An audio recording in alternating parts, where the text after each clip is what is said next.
তবে কি এবার হাসনাত সার্জিসদের ফাঁসি নিশ্চিত? প্রক্রিয়া শুরু হয়ে গেছে ভারতের। কপাল খুলে গেল শেখ হাসিনার, ফেঁসে গেলেন তারেক রহমান। হে হাসনাত সার্জিস তথা সমন্বয়কগণদের এখন সামনে দুইটা পথ খোলা। হয় নিজেরা দৌড়ে গিয়ে ফাঁসির রশিতে ঝুলে পড়বে, আর নইলে ফরাত মাজারকে খাইয়ে দিতে হবে। এছাড়া ওদের সামনে বিকল্প আর কোনো পথ খোলা নাই।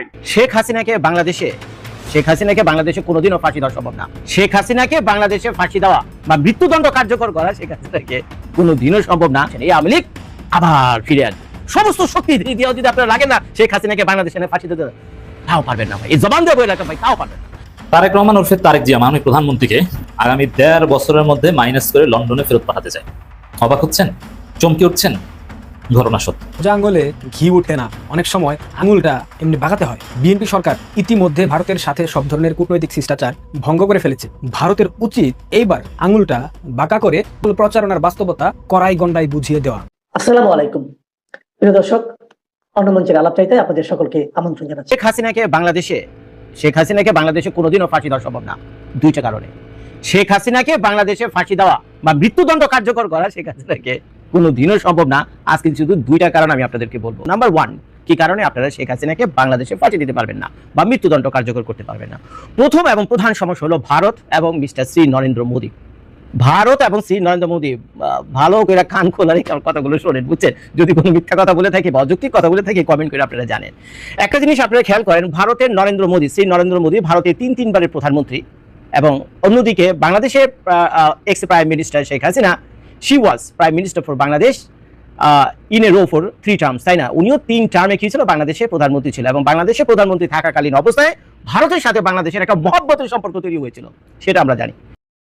খুব কি বলে, বাংলাদেশের হাজার হাজার না লাখে লাখে মানুষ ইন্ডিয়া ভ্রমণে যেত, বাংলাদেশের মানুষ ইন্ডিয়া থেকে ব্যবসা বাণিজ্য করতো, ইন্ডিয়ার মানুষও বাংলাদেশে আসতো, এবং নানান কারণে দুই পক্ষের ব্যবসা বাণিজ্য, তারপরে লেনদেন, গরু আদান প্রদান, তারপরে তেল আদান প্রদান, গ্যাস পেট্রোল আদান প্রদান, তারপরে বিদ্যুৎ, এগুলো আদান প্রদান, আরো কত কিছু, বুঝছেন? খুব ভালোই চলছিল দিনগুলো, বুঝছেন? খুব ভালোই চলছিল দিনগুলো। তো এখন খেয়াল করে দেখেন, এই যে দুই বন্ধু প্রতিম রাষ্ট্র হঠাৎ শেখ হাসিনা চলে যাওয়ার পরে, শেখ হাসিনার সরকারের পতন হওয়ার পরে কি হলো, বাংলাদেশের সাথে ভারতের একটা হিংসাত্মক সম্পর্ক তৈরি হলো। কিন্তু বন্ধুত্বটা ছিল কার সাথে? মিলত বাংলাদেশের মানুষের সাথে এবং ইসের সাথে, ওই শেখ হাসিনার সাথে। এখন শেখ হাসিনা তো চলে গেছে, এখন যারা তারপরে বর্তমানে সরকার ক্ষমতায় আছে, তো তাদের সাথে সম্পর্ক খুব একটা ভালো ছিল না ভারতের, এটা আমি না বললেও আপনারা ভালো মতো জানেন। কিন্তু শেখ হাসিনার প্রতি যে বন্ধুত্ব ছিল ভারতের, সেটা তো রয়ে গেছে। এখন দুই দোস্ত, চিন্তা করেন, দুই বন্ধু, এক বন্ধু এখনো ক্ষমতায় আছে ভারতে, পৃথিবীর পরাক্রমশালী গণতান্ত্রিক দেশ, one of the biggest Democratic country in the world, this is India, বুঝছেন? তো সেই ডেমোক্রেটিক কান্ট্রি প্রাইম মিনিস্টার হলো মিস্টার নরেন্দ্র মোদী, ঠিক আছে? এক বন্ধু এখনো প্রাইম মিনিস্টার হিসেবে আছে, আরেক বন্ধুর কপালে কি হয়েছে,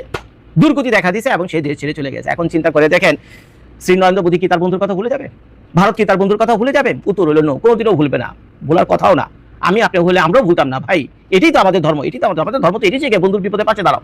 আমাদের ইসলাম ধর্ম কি শেখায়? বন্ধুর বিপদে পাশে দাঁড়াও। তো নরেন্দ্র মোদী কি করবে? তো নরেন্দ্র মোদীও স্বাভাবিকভাবে তার বন্ধুর পাশে এসে দাঁড়াবে। এখন তার বন্ধু বিপদে পড়ছে, যে কোনো ষড়যন্ত্রের শিকার হয়ে সে যাওয়ার জায়গাটা লিমিটেড ছিল, তার বন্ধু তাকে কি করেছে, হাত ধরে টেনে তুলে তার কাছে নিয়ে গেছে। এখন আপনাদের কি মনে হয়, তার বন্ধুকে বাংলাদেশে কে বা কারাই না ফাঁসিতে ঝুলাইবো, মৃত্যুদণ্ড কার্যকর করবো, আর ওদিকে নরেন্দ্র মোদী বসে বসে চিকেন টিক্কা মশলা খাইবো, ওদিকে নরেন্দ্র মোদী বসে বসে তার লাল কিল্লাতে চিকেন টিক্কা মশলা খাইবো, ইয়া কি কোনোদিন হয়? কোনোদিনও হবে না। এখন চিন্তা করে দেখেন, একে তো বাংলাদেশ সরকার কোনোভাবেই ইন্ডিয়া থেকে শেখ হাসিনাকে আনতে পারবে না। এর কারণ হলো, পৃথিবীর কোনো দেশে পলিটিক্যালি মোটিভেটেড কোনো কেস বা কোনো অ্যাকিউজড যদি থাকে কোনো কিছু, পৃথিবীর কোনো দেশে এই ধরনের আসামিকে, সেই দেশের জন্য সে আসামি, কিন্তু আন্তর্জাতিকভাবে সে আসামি না, আন্তর্জাতিকভাবে সে তার কোনো আসামি না। তো যার ফলে তাকে কোনো দেশই এইভাবে ফেরত দেয় না। ইভেন বাংলাদেশের যদি ক্ষেত্রে হইতো, ইন্ডিয়ার কোনো পলিটিশিয়ান বাংলাদেশে এসে থাকতো, তাহলে বাংলাদেশ সরকারও কিন্তু ইন্ডিয়াতে ফেরত দিত না, যদি তার এক্সিকিউশনের ভয় থাকতো, মৃত্যুদণ্ডের একটা ভয় থাকতো। এটা পৃথিবীর নিয়ম, এটা জাতিসংঘের নিয়ম, আন্তর্জাতিক সব আইন কানুন একই ফলো করে। তো যার ফলে ভারত তাকে দেবে না। এবার কথার কথা চিন্তা করেন, বাংলাদেশ তো নানানভাবে চিল্লাচিল্লি করতেছে যে শেখ হাসিনাকে বাংলাদেশে দাও, আমাদেরকে শেখ হাসিনাকে পরে আলম এই করে আলম শেখ আলম বিচার রায় কার্যকর করেছে, আমাদের আইটিসি আছে, হ্যান আছে, ত্যান আছে, সবকিছু পারে তো ছিঁড়ে বিরিয়ানি হয় শেখ হাসিনা, বুঝছেন? আচ্ছা, তো ভালো কথা। মনে করেন একদিন শ্রী নরেন্দ্র মোদী সকালে ঘুম থেকে উঠলো, বুঝছেন? সকালে ঘুম থেকে উঠলো, এদিকে লাগছে চীনের সিজিপিং এর সাথে ঝগড়া, সিজিপিং এর সাথে শ্রী নরেন্দ্র মোদী লাগছে ঝগড়া, প্রায় ঝগড়া লাগে দুজনের মধ্যে, বুঝছেন? তাদের বর্ডার এলাকা নিয়ে ওই সিকিম টিকিম কি বলে আছে, ওদিকে প্রায় দেখে টুংটাং ওদিকে লাগে, বুঝছেন? চলে, সবারই চলে। তো ভারতের যে প্রতিরক্ষা ব্যবস্থা, বুঝছেন, ভারতের প্রতিরক্ষা ব্যবস্থা এশিয়া মহাদেশের মধ্যে ভারতের ডিফেন্স সিস্টেম শুধুমাত্র এগেইনস্ট চীনের। ভারতের যত ডিফেন্স সিস্টেম সেটা হলো চীনকে প্রতিরোধ করার জন্য, বিশ্বাস করার জন্য পাকিস্তানকে উদ্দেশ্য করে না, চীনকে উদ্দেশ্য করে। ভারতের যত ডিফেন্স সিস্টেম আছে, তো চীনের সাথে কাজ জ্বালারে সবসময় ভারতের লেগেই থাকে। এখন চিন্তা করেন, একদিন শ্রী নরেন্দ্র মোদী উঠলো, এখন চীনের শি জিনপিং এর লাগে কথা কাটাকাটি মাথা সাটা গেছে শ্রী নরেন্দ্র মোদী। ওদিকে আবার ফোন এসে তারেক ভাই অফিস থেকে যে আমি ওই ব্রিক্স আমু না, যদি আপনারা ওই হাসিনাকে ফেরত না দেন, শেখ হাসিনাকে ফেরত না দেন, তারপরে হাদির কি আসামি টাসামি কোন জায়গায় আছে এদের ফেরত না দেন, এমনি বেচারা অশান্তিতে আছে শ্রী নরেন্দ্র মোদী শি জিনপিং এর সাথে কথা কাটাকাটি হইতেছে, মাথা সাটা গেছে। এর ভিতরে আবার তারেক রহমানের ফোন কল, ভাই আমি ব্রিক্স আমু না যদি শেখ হাসিনাকে না দেন। তো হঠাৎ যদি শ্রীমোদী তো মাথা এমনি সাটা গেছে, যদি আচ্ছা ঠিক আছে তুই শেখ হাসিনা নিবি, আচ্ছা দিলাম শেখ হাসিনা, যা তুই কিপছি রানি বানাবি শেখ হাসিনা, যা পাঠালাম ভাই, যা বলে দিল। একটা হেলিকপ্টার হয়তো ওদের বিষয়ে বলে দিল, ওদের এয়ারফোর্স আছে, এয়ারফোর্স একটা কল করে বলে দেয় একটা হেলিকপ্টার রেডি করতো, এই জলদি একটা হেলিকপ্টার রেডি কর, এই পাঠা ঢাকায় পাঠাও শেখ হাসিনা ম্যাডামকে ঢাকা পাঠায়, হেলিকপ্টার রেডি। তো শ্রীনগর বলতে দিয়ে আছে হেলিকপ্টার রেডি, তো দেরি না, হেলিকপ্টার রেডি আইসা তো ঢাকায় নামছে, কে পাঠিয়ে দিবেন? হ্যাঁ, বরঞ্চ অ্যারেস্ট পর্যন্ত করতে পারবেন, ফাঁসি দিবেন, এত সহজ। একদিকে শেখ হাসিনার মৃত্যুদণ্ড শুধুমাত্র মুখ দিয়ে উচ্চারণ করবেন এবং সেই অ্যাক্টিভিটিসের দিকে যাবেন, সেই ধরনের গিরিঙ্গির দিকে আপনারা যাবেন। ওদিকে ভারত আপনাদের কি করবে জানেন? ভারত বাংলাদেশের হুক্কা পানি বন্ধ করে দিবে, আমি জবান দিয়ে বললাম, কাগজে লেখা রাখে। এখন যা বলতে পারেন যে জজ ভাই এমনি কেমনি কি সম্ভব, ভাই হুক্কা পানি বন্ধ, এটা আবার কি শব্দ ভাই, এটা তো আমরা শুনিনি। হ্যাঁ, আমি ইন্ডিয়া প্রচুর সিরিয়াল দেখি, বলছেন ক্রাইম পেট্রোল বলে একটা অনুষ্ঠান আছে, আমার খুব প্রিয় অনুষ্ঠান, প্রত্যেকদিনই দিয়ে একটা দেখি 40-45 মিনিটে, তো ওইখান থেকে আমি হুক্কা পানি শব্দটা শিখছি। তো হুক্কা পানি হলো মানে খাওয়া দানা বন্ধ করা, লেনদেন বন্ধ করা, তার সমাজ থেকে বহিষ্কার করা, বুঝছেন? হুক্কা পানি বন্ধ মানে কি সমাজ থেকে বহিষ্কার করা, কোনো মুদির দোকান আপনার কাছে কোনো সাদা বেচবে না, কোনো মাছ বেচবে না, কেউ আপনার সাথে কথাবার্তা বলবে না, কোনো লেনদেন কিচ্ছু করবে না, আপনি মানে এক ঘরে হয়ে যাবেন। এটি হলো হুক্কা পানি বন্ধ করে। তো ভারত হুক্কা পানি বন্ধ করতে পারে মিনিটের ভিতরে বাংলাদেশে। এখন চিন্তা করে দেখেন, বাংলাদেশে শেখ হাসিনা আসার পর শেখ হাসিনাকে ফাঁসি দিয়ে বাংলাদেশের জনগণ কি পাবে? বাংলাদেশের জনগণ কিন্তু এর পক্ষে না, বিশ্বাস করেন। জবান দিয়ে বললেন একটা সমীক্ষা চালান বাংলাদেশে যে কতজন মানুষ শেখ হাসিনার ফাঁসি চায়। আমার বিশ্বাস 10% মানুষ হবে কিনা সন্দেহ। শেখ হাসিনা সরকারের যখন পতন হয়েছিল তখন হয়তো শেখ হাসিনার ফাঁসি ছিল, ধরে নিলাম 60%, মেজরিটি পিপল, অর্ধেকের বেশি। কিন্তু এই গত 3 বছরে যা যা ঘটছে বাংলাদেশে, এগুলো আমি বললাম না, তো সেই পরিপ্রেক্ষিতে তার কনসিকুয়েন্স হিসেবে আপনি যদি এখন সমীক্ষা করেন, সেই 60%-এর রেশিও এখন চলে যাবে কত? 10%-এর, অর্থাৎ 100 জনের ভিতরে হয়তো 10 জন যায় শেখ হাসিনা ফাঁসি হোক, তার মানে 90 জনই চায় না। তো এখন তো চিন্তা করে দেখেন, জনগণই তো চায় না শেখ হাসিনা ফাঁসি হোক, কারণ স্বাভাবিকভাবে জনগণ চিন্তা করবে এই ভদ্রমহিলাকে ফাঁসি দিয়ে আমাদের কি হইব? আমাদের তেল নাই, গ্যাস নাই, পানি নাই, পেট্রোল নাই, ডিজেল নাই, এলএনজি নাই, কি এক ভয়ঙ্কর অবস্থার ভিতরে আছে। আয় উন্নতি নাই, মিল কারখানা বন্ধ হয়ে গেছে, ভিক্ষুকদের বাংলাদেশ ভরে যেতেছে, কৃষকরা পানি পেতেছে না, চারদিকে মরুভূমি হয়ে যেতেছে, কি ভয়ঙ্কর অবস্থার ভিতরে গেছে। এই মহিলাকে ফাঁসি দিয়ে আমরা কি পাবো? ভাই, আমরা জানে বাঁচতেছি না। আগে আমরা তো বাঁচি, তারপরে চিন্তা করুন না কার কি বিচার হইব। এটা হলো জনগণের ফিলিং। এখন ওদিকটা যদি হুক্কা পানি বন্ধ করে, বাংলাদেশের সাথে সব লেনদেন যদি ভারতে বন্ধ করে, আমি বলে রাখি আপনাদের, লিখে রাখেন, ভারতের যে এক্সপোর্ট টোটাল পৃথিবীর বিভিন্ন দেশে, তা হলো প্রায় কত? 850 বিলিয়ন মার্কিন ডলার, প্রায় $1 ট্রিলিয়ন কাছাকাছি। আর বাংলাদেশের সাথে শুধুমাত্র ভারতের এক্সপোর্ট হয় কত? প্রায় 9 থেকে 10 বিলিয়ন ডলার, মানে 9 থেকে 10 বিলিয়ন ডলার। এখন মনে করেন ভারত যদি বাংলাদেশের সাথে আগামী 6 মাস এই 9 বিলিয়ন ডলারের ব্যবসা নাও করে, তারপরে তো ওইখানে তার 850 বিলিয়ন ডলার ব্যবসা আছে পৃথিবীর বিভিন্ন দেশের সাথে। কিন্তু এই 6 মাস যদি বাংলাদেশের সাথে ভারত ব্যবসা না করে, তো ভারতের ওই যে হুক্কা পানি বন্ধ, ওই হুক্কা পানি বন্ধ হওয়ার মতো অবস্থা হবে। ভারত থেকে কারেন্ট আসবে না, ভারত থেকে পেঁয়াজ আসবে না, ভারত থেকে কাঁচা মরিচ আসবে না, ভারত থেকে টেক্সটাইলের কোনো র ম্যাটেরিয়ালস আসবে না, কিচ্ছু আসবে না। বাংলাদেশ চলবে কিভাবে? একের পর এক মিল ফ্যাক্টরি চোখের পলকে বন্ধ হতে থাকবে, গার্মেন্টস ইন্ডাস্ট্রিতে ধস নামবে, মিল কারখানা বন্ধ হয়ে যাবে, চারদিকে বেকারত্ব হাহাকার তৈরি হবে বাংলাদেশের ভিতরে। এর কারণ হলো বাংলাদেশ জন্মের পর থেকেই, বুঝছেন, জন্মের পর থেকেই স্বনির্ভর হওয়ার জন্য এই দেশটা যা যা করার দরকার ছিল, যতগুলো পলিটিক্যাল পার্টিস আর্টিস্ট আছে ইভেন আওয়ামী লীগ পর্যন্ত, তারা বাংলাদেশকে সেভাবে করেনি, সেভাবে ডিজাইন করেনি বা সেভাবে চেষ্টা করেনি, সবাই এর জন্য কম বেশি দেয়। তো যার ফলে বাংলাদেশ হলো টোটালি পরনির্ভর একটা রাষ্ট্র। তো সেই এখন এটা তো আমরাই করছি ভাই, এটা তো ভারতের সরকার, এটা আমরাই করছি, তো আমরা ভারতের উপর নির্ভরশীল হয়ে পড়ছি। তো যার ফলে ভারতের হুক্কা পানি বন্ধ করবে, তার কোনো সমস্যা হলে। এখন ভারতের পরম বন্ধু, ভারতের বন্ধু ওই শেখ হাসিনাকে আপনারা ফাঁসি দেবেন, আর ভারত দাঁড়াতে ওখানে তামাশা দেবো না। ভারত আর সেনাবাহিনী, বিমান বাহিনী কিচ্ছু পাঠাবে না, আর ব্রহ্মা টম্মা কিচ্ছু লাগবে না, খালি হুক্কা পানি বন্ধ করে দিলে বাংলাদেশে হাহাকার তৈরি হয়ে যাবে। আর বাংলাদেশে যখন হাহাকার তৈরি হইব, সেই বাংলাদেশের মধ্যে বিদ্রোহ দেখা দিব বর্তমান সরকারের বিরুদ্ধে গিয়া, কারণ বাংলাদেশের মানুষ না খাই মরতে নারাজ। আপনি কারে ফাঁসি দিবেন না দিবেন, কে কি করছে না করছে, এই চাপটা ঠিক আছে, আগে আমি খাইয়া বাঁচি, আমার ভূপলাপান বাঁচবো, তারপরে পরে কাহিনী হইব। তো যার ফলে বাংলাদেশের মানুষ হুক্কা পানি বন্ধের কারণে যে ক্রাইসিসের ভিতরে পড়বে, হবে একটা বিশাল রকম বড় ধরনের একটা বিদ্রোহ। সেই বিদ্রোহী সরকার কোথায় উড়ে যাবো ভাই, কোথায় উড়ে যাবো? শেখ হাসিনা সরকার তো ছিল যে ভাই বাংলাদেশে এলো হিমালয় পর্বতমালার মতো, কঠিন একটা সরকার ছিল, কত রকম সেট আপ করে রাখছিল যাতে তার সরকার নিরাপদ থাকে। কিন্তু তারপরে তো ভাই কিসমত, তারপরে তো ভাই চোখের পলকে কি থেকে, আর এই সরকার তো মানে খাট খুঁটি চেয়ার ঠ্যাঙ্গা কিচ্ছু নাই, এটা যে কোনো সময় উড়ে যাবে, তখন কি?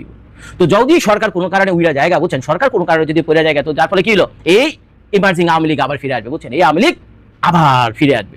এর কারণ তো কোনো বিকল্প তো নাই, কোনো বিকল্প তো এভাবে তৈরি হয়নি যে বর্তমান সরকার চলে যাবে, আরেকজন বিকল্প দাঁড়িয়ে গেছে। কারণ এনসিপি জামায়াত বলেন এরা ততটা প্রস্তুত না রাষ্ট্র চালানোর মতো। 20 জন 50 জন মন্ত্রী বানায় রাষ্ট্র চালানোর মতো ওই পরিস্থিতির ভিতরে এখন এই বেচারারা যায়নি।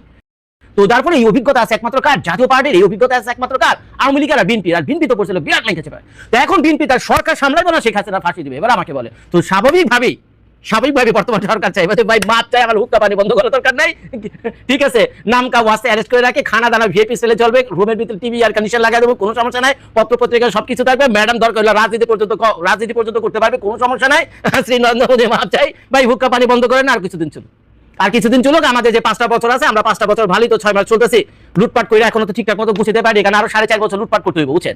6 মাস লুটপাট করে তো এনাফ না, মাত্র আমরা শুরু করছি ভাই, আরো তো 4.5 বছর আছে, আমরা করি আমাদের মতো 5 বছর, তারপরে কি ক্ষমতায় আসলো দিয়ে এলো না এলো, আমি আমার চাকরি পাট্টি গোল করে আমি চলে যাবো লন্ডনে, জামাতের আমি শফিক ভাই চলে যাবো তার মেয়ের কাছে অস্ট্রেলিয়াতে, এনসিপি আলাদা এদিক ওদিক কোনো জায়গায়, বড় বড় কোনো রাষ্ট্রে যেতে পারবে না, এরা হয়তো শ্রীলঙ্কা ভুটান ঘুরে এক জায়গায় আশেপাশে গিয়ে আশ্রয় দিব, এই হবে হলো ভবিষ্যৎ।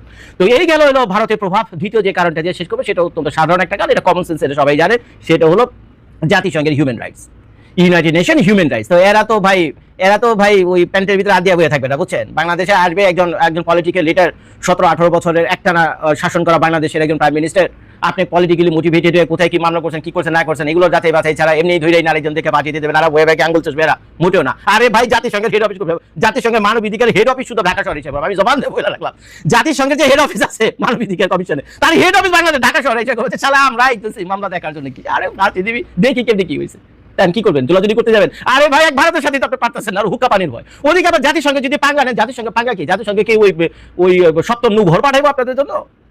70 নৌ ঘর পারবে? কাজে পারবে নাকি জাতিসংঘ আপনাদেরকে এই হুমকি ধুমকি দেওয়ার জন্য? না, জাতিসংঘ শুধু একটা এগ্রিমেন্ট করে দেবো যে স্যাংশন লাগাও স্যাংশন। আর লাগাও স্যাংশন মানে কি? লাগাও স্যাংশন মানে বাংলাদেশের সাথে ব্যবসা বাণিজ্য তো গায়ে, বাংলাদেশ যেখান থেকে তেল কেনে সবাই বলে দেবে বাংলাদেশের কাছে তেল বেচবে না, কারণ মানবাধিকার লঙ্ঘন করছে। কি করবেন তখন? আপনি জোর করে করতে পারবেন না, তখন কি করবেন? আরো ভাই 100টা কারণ আমি বলতে পারি, বুঝছেন? ভিডিওটা বড় হয়ে যাবে, 14 মিনিট হয়ে গেছে, বুঝছেন? যদি পার্ট 2 আপনারা দেখতে চান, আরো মজার কাহিনী আছে, বুঝছেন? এটা তো 2টা, খালি জাতিসংঘ মানবাধিকার আমি শুরু করছি, আর ভারতের তো হুক্কা পানি বললাম, এই 3 নম্বর 4 নম্বর 5 নম্বর 6 নম্বর সিরিজ ভিডিও আমি করতে পারবো, যে কি কারণে সম্ভব না বাংলাদেশে শেখ হাসিনাকে কোনোভাবেই সম্ভব না ফাঁসি দাও, বুঝছেন? জোর করেও পারবেন না, সমস্ত শক্তি দিয়েও যদি আপনারা লাগে না শেখ হাসিনাকে বাংলাদেশে এনে ফাঁসি দিতে, তাও পারবেন না ভাই, এই জবান দিয়ে বলে রাখলাম ভাই, তাও পারবেন না। আর ভিডিওটা শেষ করার আগে বলি ভাই, আমি আমেরিকা করি না, বুঝছেন? আমি মোদির অবিধ সন্তান না, এগুলো বললেন না, বুঝছেন? খারাপ লাগে, আমার বোবার থেকে আমার ভিডিও থেকে অনেক বন্ধু বান্ধব আত্মীয় স্বজন আছে, আপনাদের গালিগুলো ভাই কষ্টই লাগে, বুঝছেন? তার আমি আমেরিকা করি না, যা বাস্তবতা তাই বলে গেলাম। যদি কোনো কিছু ভুল বলে থাকে এই ভিডিওতে প্লিজ কমেন্ট করে আমাকে জানান। হে হাসনার সার্জিস তথা সমন্বয়কগণদের এখন সামনে 2টা পথ খোলা, হয় নিজেরা দৌড়ে গিয়ে ফাঁসির রশিতে ঝুলে পড়বে, আর নইলে ফরহাদ মাজারকে খাইয়ে দিতে হবে। এছাড়া ওদের সামনে বিকল্প আর কোনো পথ খোলা নাই। ফরহাদ মাজার দেশ ধ্বংসের যে গোপন তথ্যগুলো মিডিয়ার সামনে বলা শুরু করছে, এতে এই জুলাই সন্ত্রাসী সমন্বয়ক গংরা নিজেরা যদি দৌড়ে গিয়ে রশিতে ঝুলে না পড়ে, এতে যেখানেই ওরা লুকিয়ে থাকুক না কেন, জনগণ ওইখান থেকে খুঁজে বের করে একেবারে মাটির সাথে পাড়াই মিশিয়ে দিয়ে পরে অবশিষ্ট যা থাকবে ওটুক ঝুলাই দেবে। দেখেন ভাই, গাঁজাখোর, মদখোর বা নেশাখোর বলেন, এদের সাথে 2-1 ঘন্টা বসে ওই নেশা খাইয়া আড্ডা দেওয়া যায়, কিন্তু তাদের সাথে রাজনীতি বা চুরি চেষ্টামের মতন সেন্সিটিভ বিষয় করা যায় না, কারণ এগুলো বলা যায় না। কখন কোথায় গিয়ে গাঁজা এখন টান মাইরা সেন্সিটিভ গোপন সব কথা হুড়হুড় করে বলে দেবে। ফরহাদ মাজারের অবস্থা হয়েছে তাই। সাম্প্রতিক সময় যেভাবে মিডিয়ার সামনে জুলাই আগস্টে তথাকথিত অভ্যুত্থান, আমরা যেটাকে বলি জুলাই সন্ত্রাস, উনি বলতেছেন তথাকথিত অভ্যুত্থান, উনি বলতেছেন যে ওই সময়টাতে এই সকল সমন্বয়করা এরা পাকিস্তানের দূতাবাসের মধ্যে লুকিয়েছিল, সেইখান থেকে তারা এক দফার ঘোষণা দিচ্ছে, এবং ওইখান থেকেই মূলত স্নাইপারের রহস্য ওইখান থেকেই শুরু হয়েছে। ওইখান থেকে বাংলাদেশের বিভিন্ন গুরুত্বপূর্ণ পয়েন্টে স্নাইপার গুলো নিয়ে যাওয়া হয়েছে, যে স্নাইপারের মাধ্যমে সাধারণ শিক্ষার্থী বা সাধারণ নাগরিক, বেসামরিক নাগরিক, তাদেরকে হত্যা করে আন্দোলন বেগবান করা হয়েছে। এমনকি ডিপ স্টেটের খেলা, ডলার ভাগাভাগি, কে কত ডলার পাইছে এবং কারে 20 কোটি, কারে 15 কোটি, কার কাজ মাফিক তাকে 50 কোটি 100 কোটি টাকা পর্যন্ত ভাগ বাটারা দেওয়া হয়েছে। 5 তারিখের মানে সফল হওয়ার পরপরই আগে ভাগেই তাদের এই টাকাগুলো তাদের অ্যাকাউন্টে পৌঁছে দেওয়া হয়েছে, সব বলে দিয়েছেন উনি। এমন অনেক স্পর্শকাতর বিষয়গুলো গত 2টা বছর ধরে আমরা যারা বলে আসতেছিলাম, এবার সেই ফরহাদ মাজার জানেন যে যার বউ ডেভিল ইনুসে ক্যাবিনেটের অন্যতম প্রভাবশালী উপদেষ্টা ছিলেন বা অন্যতম উপদেষ্টা ছিলেন নাকি, অর্থাৎ সেই সরকারের ইনুস ক্যাবিনেটের সমস্ত সর্বজুস উনি খাইছেন। আর এই মুহূর্তে জানেন এই ধরনের সাধু সন্ন্যাসী আর যাই হোক না কেন যাদের গাজার প্রতি দুর্বল আছে, আপনি দেখবেন যে তাদের মদের প্রতি দুর্বলতা, গাজার বা এই ধরনের নেশার প্রতি যাদের চরম দুর্বলতা, যেটা না খাইলে আর ঘুম হয় না বা না খাইলে শরীরের মধ্যে খিটখিট করে, এদেরকে এরকমের 2 সেরি বোতল বা 2 স্টিক খাওয়াই দিলে বা হুড় করে যে ধরনের প্রশ্ন আপনি করবেন সব প্রশ্নের উত্তর দিয়ে দেবে। একেবারে 12 বছর বয়সেও যদি কোনো ওই নিয়ে যদি পাট খেতে খেতে মেতে কোথাও আকাম কুকাম করে সব বলে দেবে, অতীত ইতিহাস সব ছুটে বলে দেবে। ফরহাদ মাজারের অবস্থা হচ্ছে তাই। সুতরাং এই মুহূর্তে এই জুলাই জঙ্গি বা সমন্বয়ক যারা হাসনাত সার্জিসটা আছে, ওদের বাঁচতে হইলে অনতি বিলম্বে আমার মনে হচ্ছে যে ফরহাদ মাজারে খাই দিতে হবে। কারণ হেডে ঘেরা করবো, যাকবে না করলে নাই। অত এটা আমাদের একটা দরকার যে সেন্সিটিভ বিষয়গুলো, স্বীকারোক্তিমূল্য জবানবন্দিগুলো দেওয়া হোক, এরপর জনগণ তাদের গণ আদালতে বিচার তো সেটা হবে। কিন্তু এই মুহূর্তের বিষয়টা কি? এই মুহূর্তের বিষয়টা হলো ওরা যদি এখন এই সিদ্ধান্তটা নেয় তাহলে হয়তো 2 দিন পরে ঝুলে পড়বো। এরপরে দেখেন ঢাকা বিশ্ববিদ্যালয়ের ইতিহাসে সবচাইতে বড় হারামজাদা মাস্টার আসিফ নজরুল সার, উনি এখন এমন ভাবে বক্তব্য দিতেছেন যে উনি জুলাই আগস্টে কখনো উনি ভাজা মাছ টোটে খেতে, উনি এই বিষয়ে মনে হয় কিছু জানেনই না। এটা কি ঘটনা ঘটছে, এটার সাথে ওনার কোনো সম্পৃক্ততাই নেই। কত সুন্দর করে বলতেছে যারা 71কে খাটো করে জুলাই আগস্টকে ব্যবহার করতে, ওরা জুলাই আগস্টে ধান্দাবাজ, ওরা বাটপার। অথচ এই হারামজাদা মাস্টার থাকাকালীন অবস্থায় থেকে এর নেতৃত্বই মূলত স্বাধীনতা সার্বভৌমত্বের উপর সর্বপ্রথম আঘাত হানা হয়েছে। এর নিবিড় নেতৃত্বের মাধ্যমে মূলত বঙ্গবন্ধু 32 এবং সারা বাংলাদেশ ব্যাপী মুক্তিযোদ্ধাদের কবরে আগুন দিয়েছে স্বাধীনতা বিরোধী নরপিশাচ, মানব খেকো, জাতির শত্রু এই জামাতিরা। আর ফরহাদ মাজারের মতন বাউলের ভেষ ধরে থাকা গাঁজাখোর বুড়ো জঙ্গি বদমাইশিগুলো এখন মিডিয়ার সামনে আইসা অনেক বড় সুটিয়াল চাচ্ছে। জনগণ এইগুলো বোঝে। জনগণ এখন আর আগের মতো ভয়কার দয়াকার রস্যই এই জিনিসটা নাই। যারা জনগণকে এটা মনে করবে ওরা নিজেরাই সবচাইতে বড় ভো। সুতরাং এই সকল জঙ্গিরা জুলাই আগস্টের বিষয় যে সকল গোপন তথ্যগুলো আছে, যা আমরা ইতিপূর্বে আপনাদের সামনে উপস্থাপন করেছি, জনগণের সামনে তুলে ধরেছি, এটা ওরা স্বীকার করলেও এটা চিরন্তন সত্য, ওরা স্বীকার না করলেও চিরন্তন সত্য।